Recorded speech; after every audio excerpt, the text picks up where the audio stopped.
Time to switch gears and look at the Sportsman division. I'll tell you, race fans, this division has been fun to watch all season long. And with a couple of rule changes for 1996, it has become a lot more competitive. Elko Speedway has added the 2-lane rule to the class this season, which means when the drivers are given the green and white stripe flag, they must select a lane and can't block traffic.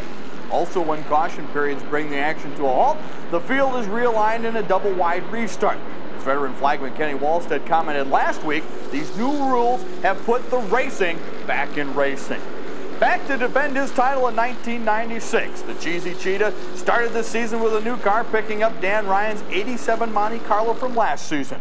The Duane's Auto Body team had a slow start with 2 8th-place finishes in the first 3 races, but since then, Anderson rattled off 3 straight top 4 finishes and has suddenly found himself in first place in the points. Steve has yet to win either a heat or a feature race this season. Consistent. Jeff Partington's Anchor Insurance Buick Regal has been a stellar performer so far this year. Jeff has really come of age in '96 and has collected 2 feature wins in the month of May to rank 2nd in points. Jeff has exhibited a more patient driving style this year and has earned 4 top 5 finishes in 7 race dates because of that. It's always good to see the old-timers coming back to racing. A great example is Bullet Bob Barfkinick in the Gens Ryan Monte Carlo. After a 5-year layoff from his racing retirement, Bob had the itch and ran a handful of races last season and is a regular this year. His veteran experience is obvious as the Silver Bullet has amassed 6 top 10 finishes to rank 5th in points. Not bad for a middle-aged weekend warrior. Paul Neisches has made a nice transfer from the dirt tracks of the Midwest to the asphalt of Elko. Neisches has powered his Ryan Construction '96 Thunderbird to 3 top 5 finishes, including a feature win 2 weeks back in only his rookie season.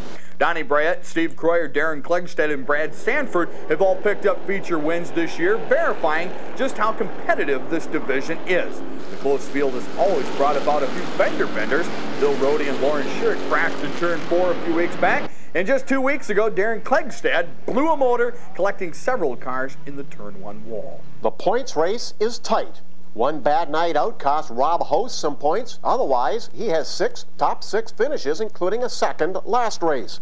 Donnie Reavers leads this next group, but Rohde and Schick are very close. Neisches is a top rookie. Russ Forgic came off of a 3rd-place run 2 weeks ago, improving his stock and tightening up this mid-pack grouping.